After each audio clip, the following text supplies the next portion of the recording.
It's Wednesday at 4 o'clock, which means you're in for a special treat. Yeah.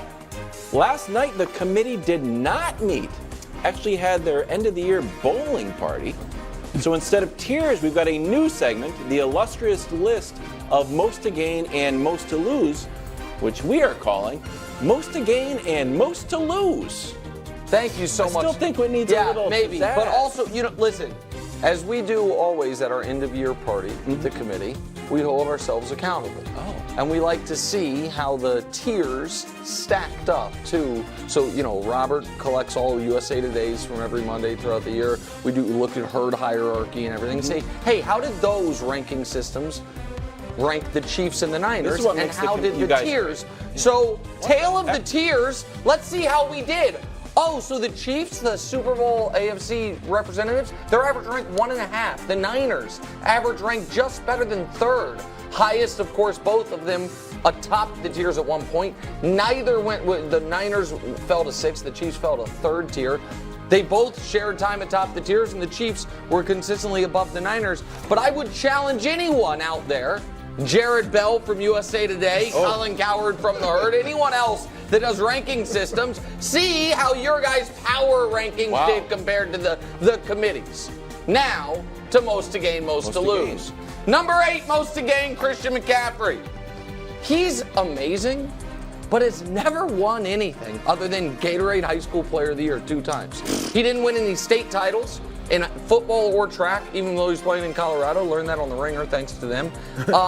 He got snubbed in the Heisman, in my opinion, for Derrick Henry. They never made the college football playoff, national championship, won a Rose Bowl. This could be his moment. Brew and I both think he's the most likely non-quarterback and maybe the most likely Niner to win Super Bowl MVP. So Christian McCaffrey. Number 7, the GMs. Brett Veach and John Lynch. Veach, post-Tyreek trade, trying to paint a masterpiece, going 2 for 2 in Super Bowls. Lynch surviving the Trey Lance debacle and still having not only viable quarterback play, but good quarterback play and maybe the most well-rounded 2 through 53 roster in the league, is the best GM in the world title belt hanging atop Allegiant Stadium. Maybe. Number 6, Travis Kelce. He would supersede the best tight end discussion and start to enter who are the best weapons in NFL history? Who are the best non-quarterback offensive players? You look at Travis Kelce's career compared to a Emmitt Smith, those types of things. And so that's what he does with this, and he's already on the very short list of all-time playoff performers. Number 5, Brock Purdy. It guarantees that he is the long-term starter. It vindicates his biggest supporters, and it might shut up his loudest critics. Number 4, Andy Reid joins Gibbs and Walsh as the only coaches with 3 Super Bowl rings. Belichick, of course, sitting atop with 6. Chuck Noll with 4. He also, catching Bill Belichick becomes possible. He's 44 regular season wins away. Right now, 6 playoff wins and would be just 3, I understand, Super Bowl wins away. And he would be only behind Bill Belichick already he is in Super Bowl appearances. No other coach has more than 5. Number 3, Kyle Shanahan. It vindicates everything about him, his approach, his entire tenure in San Francisco. It gets him, in my opinion, even with McVay, in the young coach power rankings, if you will, of Andy Reid and Belichick. Belichick now obviously out of the league. And to me, it erases a lot of the kind of scar tissue from 2019. Number 2, me. This one's obvious. We started the year with never a doubt. We never had a doubt, and I get to be the rightest man in sports media once again after a down 2023. Remember, Reuters called me the most accurate sports pundit 2022. Yeah. And number 1, of course, Patrick Mahomes. He ascends like Tiger in 2001 or Gretzky in 1984, where he is now only chasing ghosts and the record books, where he has also entered the discussion. He will clearly have had the greatest start to a career of any football player ever, but starts to enter the discussion of, other than Bill Russell, did he have the greatest start to a career of any professional American athlete ever? So that, Greg Jennings, is our most to gain in Super Bowl 58 list. Yeah, for me, it's Brock Purdy. Brock Purdy jumps up to number 1. With obviously, with where he is financially, where he was drafted. the last quarterback taken in his draft, and to now be leading this team to their second championship week, but then now his first Super Bowl with this team. Like, he's going up against Patrick Mahomes. When you think about some of the comparisons that has been made of Brock Purdy, Joe Montana became Joe Montana after the catch, wide after the catch, but it was because he ended up completing the task, which was win the Super Bowl. Brock Purdy has an opportunity to do that with the drive he had against Green Bay, obviously the comeback against the Detroit Lions and all the things. So for me, all the scheme that Kyle Shanahan has put together, if it works, it's because of that guy. If it doesn't work, it's probably going to be because of that guy. So he has the most to gain, obviously the payday being number one. And when you get paid in this league as a quarterback, and a lot of us doubted who he is as an elite quarterback, we would not be able to argue the case of all that we've argued this season about why Brock Purdy is not the future of this team and an elite quarterback. Yeah, and I mean, that's why Nick Foles has had such a long starting career. Brew, go ahead. No, I totally agree with Greg. I think Purdy should be number one. He wins this. I don't know what you're going to say about him. Negative.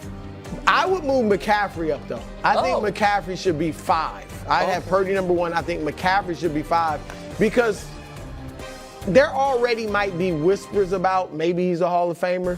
If they win this Super Bowl and he's a driving force in the game, I think now it's like, because look, you're gonna wonder about running backs going forward because they aren't putting up the numbers. They don't get the carries that they used to get. So that's interesting. In 2 years, he's over 2,000 yards, from scrimmage.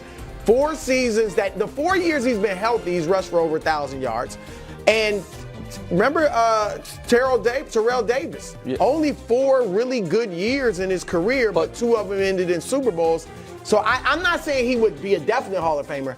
I'm just saying now it's like, okay, you start thinking this guy might be a Hall of Famer if he continues to play well. Yeah, I don't think so. I'm glad you said that part at the end. I don't think winning even if he is Super Bowl MVP, he's not all of a sudden already stamped in.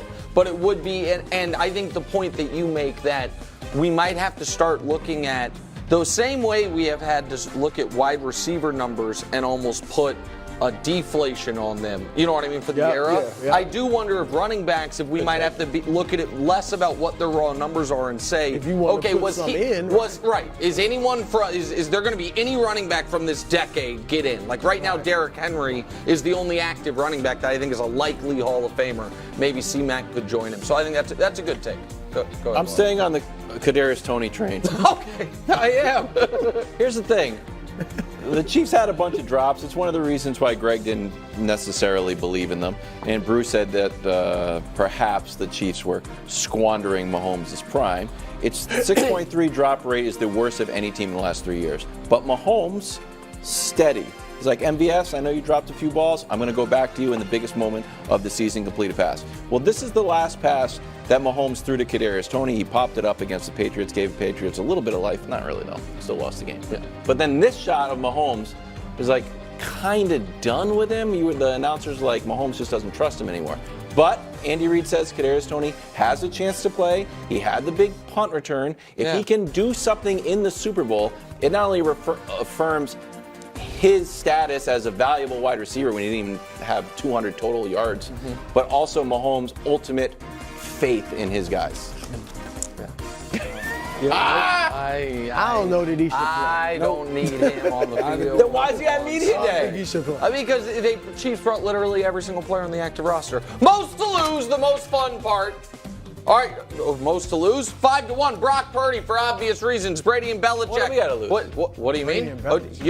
Objects in the mirror may be closer than they Not appear. that close. A young AFC quarterbacks. CJ, Trevor, you haven't signed your contract extension yet. It's not too late to ask for a trade to the NFC where you might have a chance. Me, for obvious reasons, and the rest of the media who has doubted the Chiefs all year. Oh, me and Bobby Stroop have those receipts, and we have them saved in the draft. Oh, if the Chiefs win. This is all assuming the Chiefs win, because the Chiefs are going to win. No, but you don't have No, much to you lose. would be if Except they for me. lose. Correct. Except for me. I had to put myself on there. I have to be fair. Fair is fair. I demand accountability from others. I have to demand it for myself. Everyone excellent. else. Thanks for watching. Subscribe here to get more from the show and to check out clips from other shows on FS1.